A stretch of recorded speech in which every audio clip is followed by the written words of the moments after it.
maintenant on entame la partie les principes de base du modèle client-serveur. Voyons ces deux photos. Un serveur avec un seul client. Donc, comme un exemple fameux, le client web et le serveur web. Le client web demande la page web via l'URL.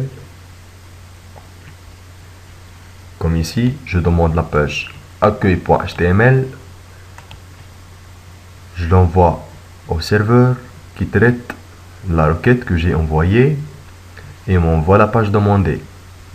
Le navigateur, donc, envoie, le navigateur c'est un client, envoie un URL, le serveur l'analyse, le réalise, puis envoie au client la page HTML demandée. Comme ici, j'ai accueil.html. Dans un autre cas, on a un serveur qui se communique avec plusieurs clients. C'est tout à fait le même mécanisme, sauf que chacun de ces clients aura sa page, donc aura la réponse à sa requête qu'il a demandée. Le travail du serveur est le même dans les deux cas. Maintenant, on va voir le processus général de ce modèle fameux client-serveur. On a dans cette photo le niveau 1, le premier tiers, le niveau 2, le deuxième tiers. Et on peut dire aussi qu'ici se trouve un autre tiers, un autre niveau qui peut être une base de données ou quelque chose comme ça qu'on va voir, Inch'Allah, dans des autres tutos. Maintenant, on va s'intéresser à ces deux tiers. Le tiers client qui envoie une requête HTTP, FTP ou autre. Le serveur l'analyse, réalise et envoie la réponse au client.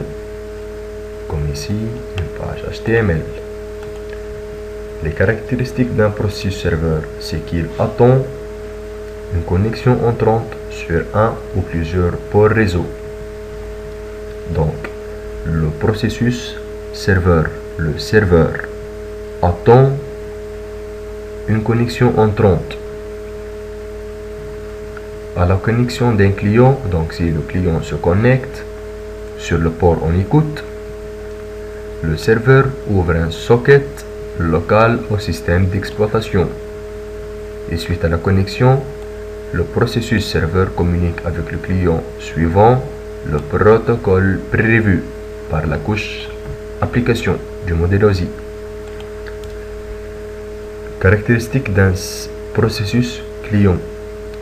Le client établit la connexion au serveur à la destination d'un ou plusieurs ports réseau. Lorsque la communication est acceptée par le serveur, il communique comme le prévoit la couche application aussi du modèle OSI. Je résume, car c'est une partie clé. Alors, le client, je débute avec le serveur. Le serveur ici se met comme écouteur sur des ports réseau et attend une connexion de la part du client. Le client envoie une requête suivie d'un protocole bien déterminé sur l'un des ports réseau du serveur. Le serveur écoute cette requête. Il l'admet, il l'analyse en fournissant un protocole égal à celui envoyé par le client. Il la met en œuvre, donc il la réalise et puis il envoie la réponse au client. Et voilà, la communication est parfaite.